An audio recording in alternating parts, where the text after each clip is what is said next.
Hello guys, எப்பா சரியான match இன்னைக்கு. இந்த செமிஃபைனலில் வந்து இந்தியா எப்படியோ ஜெயிச்சு ஃபைனல் போயிட்டாங்க. இங்கிலாந்து வந்து பயங்கரமாக டஃப் கொடுத்தாங்க. இந்தியா வந்து பேட்டிங் பஸ் பண்ணாங்க. நம்ம வான்கடையில் எப்போவுமே சேசிங் வந்து பயங்கர அட்வான்டேஜ்னு பேசணும். போன மேட்ச்சில் எங்கே விட்டாரோ அதே மாதிரி சஞ்சு சாம்சன் ஃபார்ம் கொண்டு வந்தார். இந்த மேட்ச் வந்து என்ன ஒரு பாசிட்டிவ்னா பேட்டிங்கில் வந்து ஒரு கலெக்டிவ் பெர்ஃபார்மன்ஸ் சொல்லலாம். அபிஷேக்கும் ஸ்கையையும் தவிர மற்ற எல்லாருமே சூப்பராக ஆடினாங்க. இந்தியா ஒரு 253 போஸ்ட் பண்ணாங்க. 253 அடித்த உடனே எல்லாரும் என்ன நினச்சோன்னா இந்தியா வந்து ஈஸியாக ஜெயிச்சிருவாங்க அப்படின்னு நினைச்சோம். முதல் 4 ஓவரில் அவங்க 33 சம்திங் தான் அடிச்சிருந்தாங்க. பட்லர்லாம் அவுட் ஆயிட்டாரு, சால்ட் அவுட் ஆயிட்டாங்க. சரி ஈஸியாக ஜெயிச்சிடலான்னு பார்த்தா அங்கேருந்து ஜேக்கப் பத்தல் ஒரு சின்ன பையன், 22 வயசு யங்ஸ்டர் தான். என்ன ஒரு இன்னிங்ஸ், பயமே இல்லாமல் வந்த போறவங்களும் அடிச்சாரு. இங்கிலாந்துல எல்லாருமே அடிச்சிட்டு இருந்தாங்க. இந்தியா வந்து ஜெயிப்போமா தோப்போமா, தோத்துருவோங்கிற மாதிரி இருக்கும்போது கடைசி 5 ஓவரில் வந்து 69 ரன் இருந்துச்சு.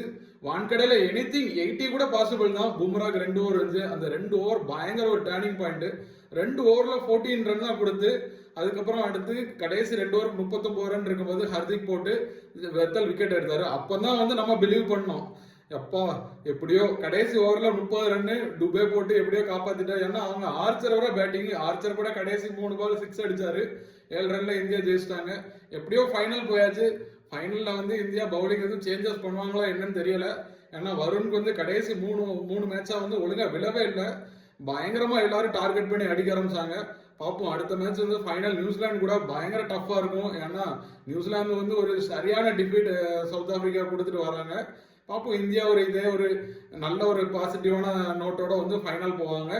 ஃபைனலில் வந்து அதாவது இந்தியா ஃபர்ஸ்ட் டைம் டிஃபெண்டிங் சாம்பியனாக வந்து ஃபைனல் போகிறாங்க. ஹோம் கிரவுண்டில், அகமதாபாத் ராசி இல்லாத கிரவுண்ட் வேறு.